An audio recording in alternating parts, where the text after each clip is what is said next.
Hello everyone, welcome to my YouTube channel SJ classes. आज के class में हम लोग बहुत ही इम्पॉर्टेंट चैप्टर पढ़ेंगे। ये जो वीडियो है इसमें सिर्फ कंपटीशन के लिए ही नहीं, ये वीडियो कंपटीशन के लिए तो बहुत अच्छा है ही, उसके साथ साथ जो स्टैंडर्ड 9 के बच्चे हैं या 11th के बच्चे हैं या फिर हम ये कह सकते हैं कि स्टैंडर्ड 6 से 12 के जो बच्चे हैं उनके लिए भी ये बहुत ही इम्पॉर्टेंट होने वाला है।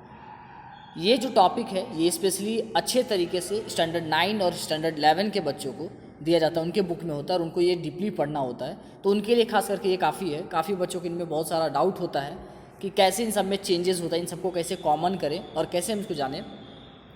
तो सभी बच्चों के लिए है और जो स्पेशली स्टैंडर्ड जो भी कंपटीशन की तैयारी कर रहे हैं, रेलवे हो गया, बैंकिंग, एसएससी, यूपीएससी, जो भी, उन सब में ये बहुत इंपॉर्टेंट, यहाँ से हमेशा क्वेश्चन आता है। 2-3 मार्क्स का क्वेश्चन हमेशा आता ही है। तो यहाँ से थ्योरी से आता ही है, प्लस न्यूमेरिकल भी आता है। तो हम लोग इस वीडियो में पहले थ्योरी सीखेंगे, उसके बाद हम लोग न्यूमेरिकल पे जाएंगे।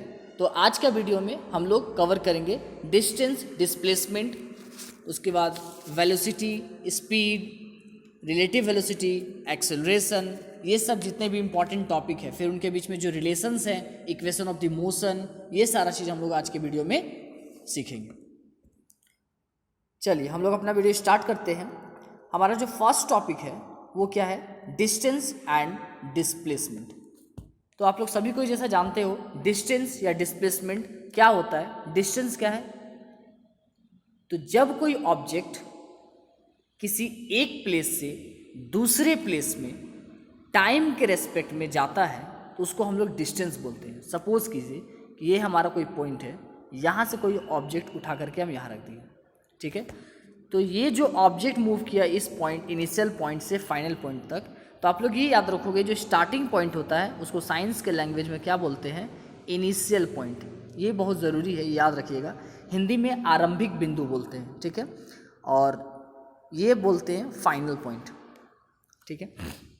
तो डिस्टेंस क्या है कि किसी भी ऑब्जेक्ट के एक प्लेस से दूसरे प्लेस में जो डिस्टेंस कवर किया, जो चेंजेस हुए हैं टाइम के रेस्पेक्ट में, उसको हम लोग डिस्टेंस बोलते हैं, दूरी बोलते हैं, ठीक है। दूरी क्या है कि जब भी कोई वस्तु एक स्थान से यानी किसी भी आरंभिक बिंदु से अंतिम बिंदु तक जाता है तो जितना टाइम, जिस टाइम में वो वहाँ से इनिशियल पॉइंट से जाता है फाइनल पॉइंट में, उसको हम लोग डिस्टेंस बोलते हैं। और डिस्प्लेसमेंट क्या है? डिस्प्लेसमेंट जो है फाइनल और इनिशियल पॉइंट के बीच का जो डिस्टेंस है, शॉर्टेस्ट डिस्टेंस, उसको हम लोग डिस्प्लेसमेंट बोलते हैं। So displacement is the shortest distance between the final point and initial point.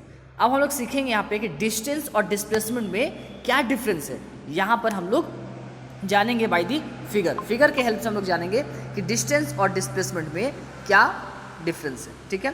तो सपोज कीजिए कि यहाँ पे पॉइंट हमारा ए है, ये हमारा पॉइंट ए, यहाँ से कोई बॉय है जो वो यहाँ से चलना, साइकिलिंग करना स्टार्ट कर रहा है और वो ए से यहाँ जा रहा है, ठीक है।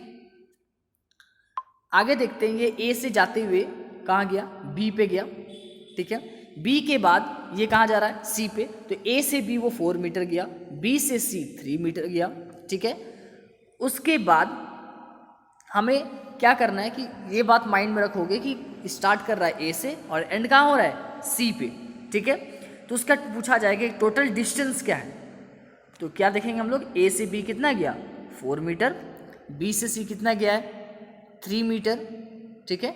यानी टोटल 4 और प्लस 3 कितना हो गया? 7 मीटर। इसका डिस्टेंस यानी दूरी कितना हो गया? 7 मीटर। मीन्स वो जितना दूर जाता है बस उसको हम लोग क्या करते हैं? ऐड कर देते हैं, वो हो गया हमारा दूरी यानी डिस्टेंस। लेकिन डिस्प्लेसमेंट, विस्थापन क्या होता है कि जो इनिशियल पॉइंट है और जो फाइनल पॉइंट है, इनिशियल पॉइंट कहाँ था? ये मेरा इनिशियल पॉइंट है यहाँ पे, ठीक है। यहाँ पे ये मेरा इनिशियल पॉइंट है और ये सी जो है हमारा फाइनल पॉइंट है। तो इनिशियल और फाइनल के बीच का जो शॉर्टेस्ट डिस्टेंस है उसको हम लोग बोलते हैं विस्थापन, डिस्प्लेसमेंट। हम इधर से ऐसे जा कर के नहीं ऐड करेंगे, वो टोटल डिस्टेंस देगा। लेकिन जो हमारा डिस्प्लेसमेंट है वो इनिशियल और फाइनल के बीच का जो सबसे शॉर्टेस्ट पाथ होता है, सबसे शॉर्टेस्ट जो रास्ता होता है, उसको हम लोग क्या बोलते हैं? डिस्प्लेसमेंट बोलते हैं। इन दोनों में क्या अंतर है? डिस्टेंस तो हमारा 7 हो गया, लेकिन डिस्प्लेसमेंट देखिए यहाँ से यहाँ कितना है? 5 मीटर। तो डिस्प्लेसमेंट कितना हो गया? 5 मीटर। उसी तरह से ये सेकेंड फिगर अगर हम लोग देखें, सेकेंड फिगर में जो दिया हुआ है यहाँ से स्टार्ट कर रहा है, देखते हैं हम लोग, ये जो है यहाँ से स्टार्टिंग पॉइंट इसका यहाँ पे है, यहाँ से स्टार्ट करते हुए मूव करते हुए यहाँ जाता है और फाइनली यहाँ एंड होता है।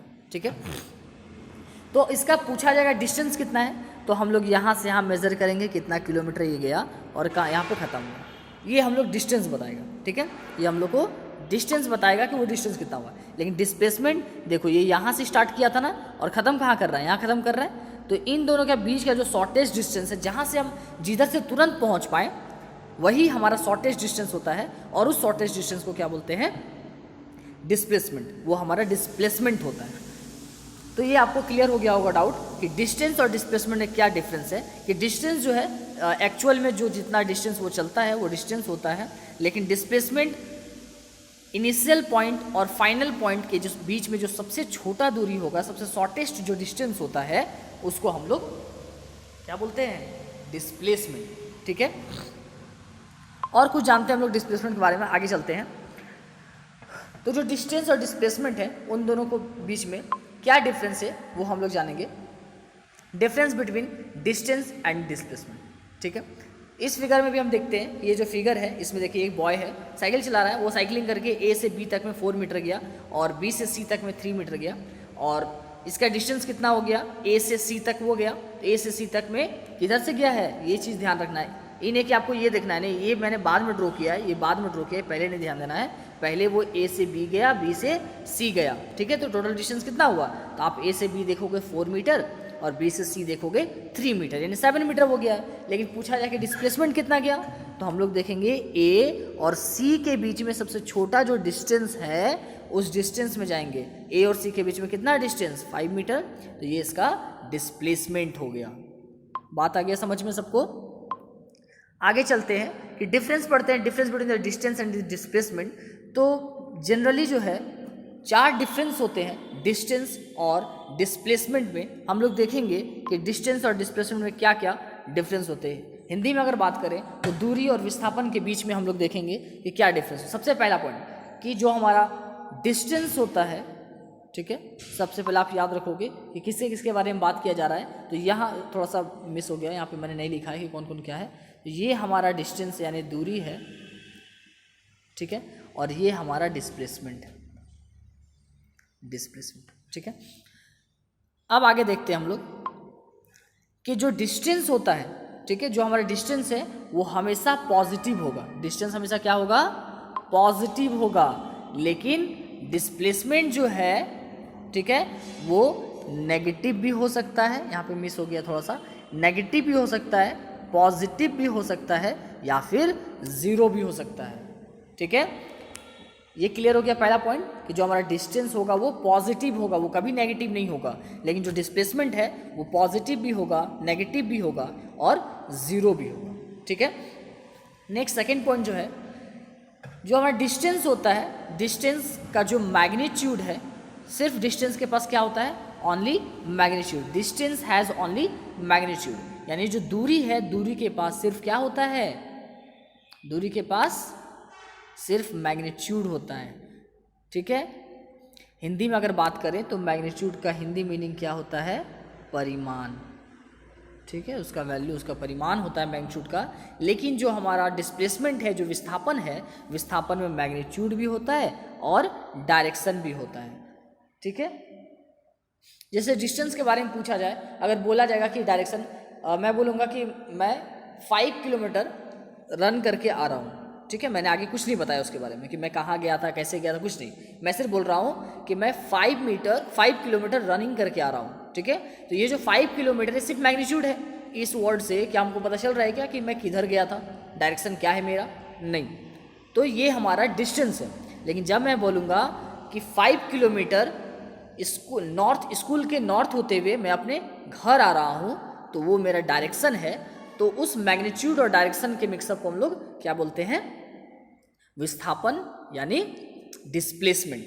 ठीक है, थर्ड डिफरेंस क्या है कि जो हमारा डिस्टेंस है, जो हमारा डिस्प्लेसमेंट है, इन दोनों के बीच में मेन डिफरेंस जो है, डिस्टेंस एक स्केलर क्वांटिटी है और जो डिस्प्लेसमेंट है वो वेक्टर क्वांटिटी है। स्केलर को हिंदी में क्या बोलते हैं? स्केलर को अदिश राशि बोलते हैं, ठीक है, आप लोग लिख लीजिएगा। स्केलर को अदिश राशि बोलते हैं और जो हमारा वेक्टर है, वेक्टर को सदिश राशि। अगर आपको नहीं पता है कि अदिश राशि सदिश राशि किसको बोलते हैं, तो जनरली आप जानिए कि जिसके पास सिर्फ मैग्नीट्यूड होगा और कुछ भी नहीं होगा, जिसके पास सिर्फ वैल्यू होगा, उसको अदिश राशि बोलेंगे, ठीक है, उसको स्केलर क्वांटिटी बोलेंगे। लेकिन जिसके पास मैग्नीट्यूड और डायरेक्शन दोनों होगा, यानी दिशा और परिमाण दोनों होगा, उसको हम लोग सदिश राशि बोलेंगे। बात समझ में आ गया? लास्ट पॉइंट क्या है? लास्ट पॉइंट कहता है कि जो हमारा डिस्टेंस है वो कभी भी जीरो नहीं हो सकता है, ठीक है, distance may not be zero, लेकिन जो हमारा डिस्प्लेसमेंट है वो जीरो हो सकता है, ठीक है। तो अब बात आता है कि डिस्प्लेसमेंट जीरो कैसे होगा, ठीक है। तो सपोज करो कि ये हमारा सर्कल है, थोड़ा सा मिस्टेक हो गया, फिर से मैं बनाता हूँ। सपोज करो कि ये हमारा सर्कल है, ठीक है। एथलीट जो है यहाँ से रनिंग करना स्टार्ट कर रहा है, वो यहाँ से रन करते हुए एक राउंड को कंप्लीट करके यहाँ रुक जाता है, ठीक है। तो पूछा जाएगा कि वो, और ये जो ग्राउंड है, ये जो सर्कुलर ग्राउंड है, इसका 1 राउंड का वैल्यू होता है दिया हुआ है 1600 मीटर, ठीक है। तो अगर पूछा जाए कि ये जो एथलीट है उसने कितना डिस्टेंस कवर किया, तो 1600 मीटर डिस्टेंस कवर किया। लेकिन अगर पूछा जाए कि इसका डिस्प्लेसमेंट क्या है, तो थोड़ा सा दिमाग लगाते हैं, पीछे में जाते हैं। इसका डिफिनेशन क्या कहता है कि डिस्प्लेसमेंट क्या है? Displacement is the shortest distance between the initial point and final point. जो विस्थापन है वो अंतिम दूरी और प्रारंभिक दूरी के बीच का सबसे छोटी दूरी है। तो देखो, तो स्टार्ट कहाँ से किया था? इस पॉइंट से स्टार्ट किया, फिर ये घूम करके इसी पॉइंट पर ख़त्म किया। तो इसका स्टार्टिंग पॉइंट और एंडिंग पॉइंट दोनों यही ना है, तो दोनों के बीच में कोई डिफरेंस है? स्टार्टिंग पॉइंट और इनिशियल पॉइंट में, जहाँ से स्टार्ट किया था वहीं पे ख़त्म किया, तो इन दोनों पॉइंट के बीच में कोई भी डिफरेंस नहीं है। दैट मीन्स इसका जो डिस्प्लेसमेंट है वो ज़ीरो होगा, ठीक है। जब इनिशियल और फाइनल पॉइंट दोनों सेम हो जाए तो उसका जो डिस्प्लेसमेंट होता है वो ज़ीरो होता है। ये बात सबको क्लियर हो गया होगा। चलिए हम लोग आगे जाते हैं। अगला टॉपिक जो हमारा है वो स्पीड एंड वेलोसिटी के बारे में है। स्पीड और वेलोसिटी क्या है? डिफिनेशन आप लोग सभी को अच्छे से जानते होंगे, स्पीड और वेलोसिटी, ठीक है। फिर भी मैं एक बार डिफाइन कर देता हूँ कि जो स्पीड और वेलोसिटी क्या है वो मैं बताता हूँ। तो स्पीड जो होता है यूनिट टाइम, कोई भी बॉडी जब यूनिट टाइम में, ठीक है, किसी भी यूनिट टाइम में जितना डिस्टेंस कवर करता है, ठीक है, यूनिट टाइम में जितना डिस्टेंस कवर करता है कोई भी बॉडी, उसको क्या बोलते हैं? उसको स्पीड बोलते हैं, ठीक है, उसको स्पीड बोलते हैं। और वेलोसिटी क्या है कि जितने भी यूनिट टाइम में किसी भी बॉडी द्वारा जो स्पीड कवर किया जाता है, जितना भी स्पीड गेन किया जाता है, उसको हम लोग क्या बोलते हैं? वेलोसिटी, ठीक है, वेलोसिटी। यानी यूनिट टाइम में जितना स्पीड होगा किसी बॉडी का वो वेलोसिटी कहलाएगा, और अगर यूनिट टाइम में जितना डिस्टेंस कवर होगा उसको क्या बोलेंगे? स्पीड। तो हम ये फॉर्मूला कैसे याद, ये जो डिफिनेशन है उसको कैसे हम लोग याद करेंगे? Speed equal to distance by time होता है, आप लोग को ये फॉर्मूला पता होगा। तो स्पीड का डिफिनेशन कि यूनिट टाइम इंटरवल में जितना भी डिस्टेंस कवर होगा उसको हम लोग क्या बोलेंगे? स्पीड, ठीक है। और वेलोसिटी जो है इसका फॉर्मूला होता है velocity is equal to displacement by time. ये चीज़ ध्यान रखेंगे, स्पीड में डिस्टेंस बाय टाइम, जबकि वेलोसिटी में डिस्प्लेसमेंट बाय टाइम। तो इन दोनों का डिफरेंस हमको याद रखना है कि स्पीड और वेलोसिटी के बीच में क्या डिफरेंस होता है। बस यही डिफरेंस है, स्पीड में डिस्टेंस यूज होता है और वेलोसिटी में डिस्प्लेसमेंट। दैट मीन्स यहाँ से एक पॉइंट तो और आ गया कि स्पीड कभी भी जीरो नहीं होगा। क्यों? क्योंकि डिस्टेंस तो जीरो नहीं होता है, और वेलोसिटी जीरो हो सकता है। क्यों? क्योंकि डिस्प्लेसमेंट जीरो होता है, ठीक है, कभी कभी। ये क्लियर हो गया सबको? अब हम लोग आगे चलते हैं, देखते हैं कि इन दोनों के बीच में क्या डिफरेंस होता है। जो स्पीड है, स्पीड को क्या बोलते हैं? डिस्टेंस इन यूनिट टाइम, और वेलोसिटी को क्या बोलते हैं? Displacement in unit time. आगे देखते हैं, जो स्पीड होता है, स्पीड के पास सिर्फ मैग्नीट्यूड होता है, लेकिन ये जो वेलोसिटी है इसके पास मैग्नीट्यूड और डायरेक्शन दोनों होता है।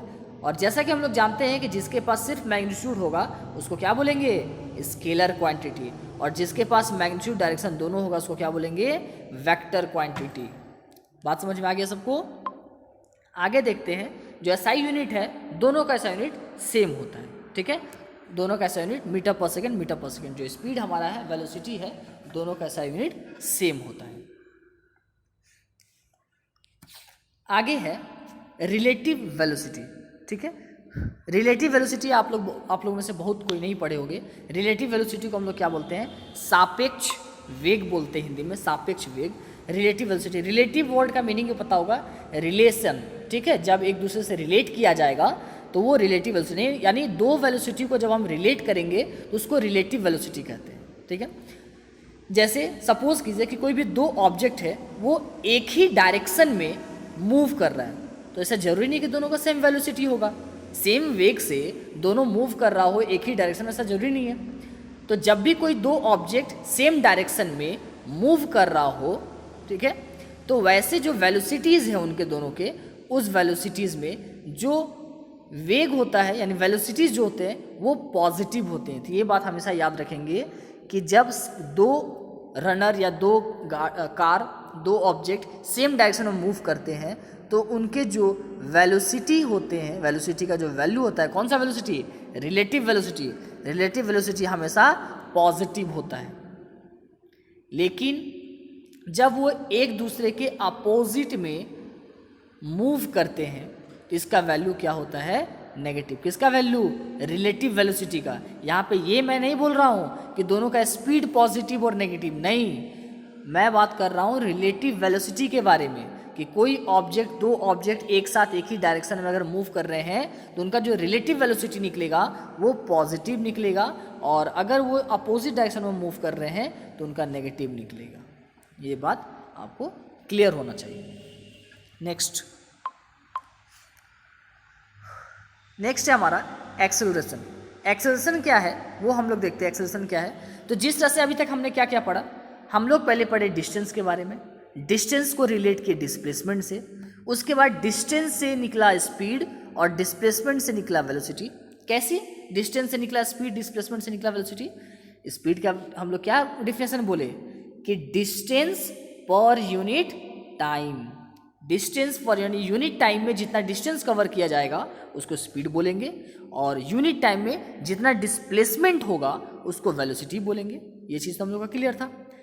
तो बस उसी तरह से जैसे डिस्टेंस का रिलेशन डिस्प्लेसमेंट से, डिस्टेंस का रिलेशन स्पीड से, डिस्प्लेसमेंट का रिलेशन वेलोसिटी से लगाएं, उसी तरह से एक्सेलरेशन का रिलेशन किससे लगाना है, एक्सेलरेशन का रिलेशन इसके जस्ट पहले जो हम लोग वेलोसिटी पढ़े उससे लगाना है। दैट मीन्स कि यूनिट टाइम इंटरवल में जितना वेलोसिटी कवर होगा उसको हम लोग एक्सेलरेशन बोलेंगे, या फिर जनरल सा स्मॉल लैंग्वेज में हम लोग क्या बोल सकते हैं कि it is the ratio of change in, sorry थोड़ा सा गलती हो गया, it is the ratio of change in velocity, change in velocity by time taken. यानी यूनिट टाइम में जितना भी वेलोसिटी में जो चेंजेस आते हैं उनको हम लोग क्या बोलते हैं, एक्सेलरेशन।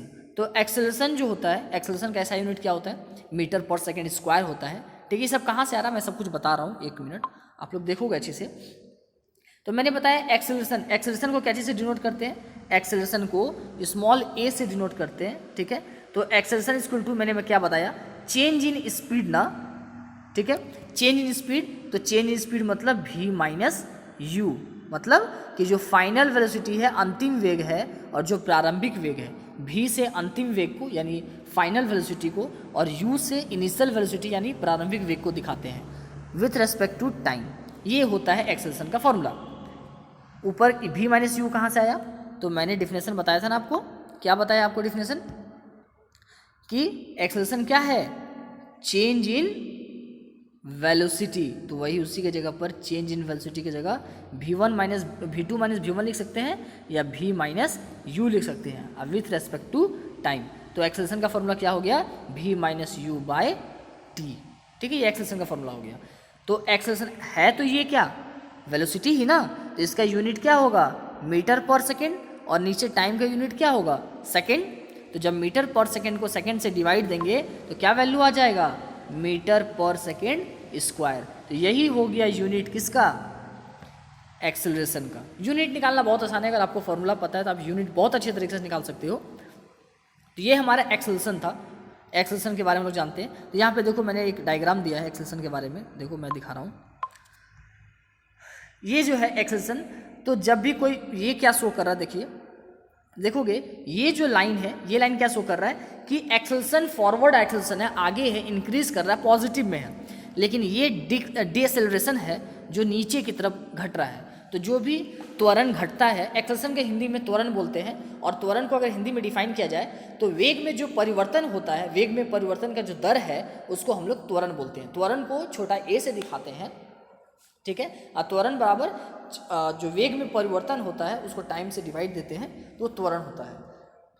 जो हमारा एक्सेलरेशन है, एक्सेलरेशन एक वेक्टर क्वांटिटी है क्योंकि इसमें दोनों चीज़ होता है। आगे देखते हैं हम लोग इसमें,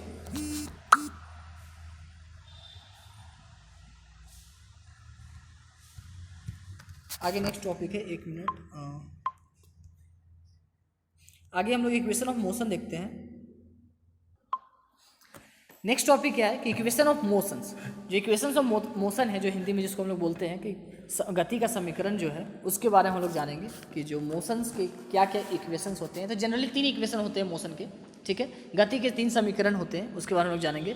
तो ये 3 इक्वेशन यहाँ पे दिए हुए हैं। सबसे पहला जो इक्वेशन है वो v = u + at। ये कहाँ से आया, अभी जस्ट हमने पढ़ा था, एक्सेलरेशन = v - u/t।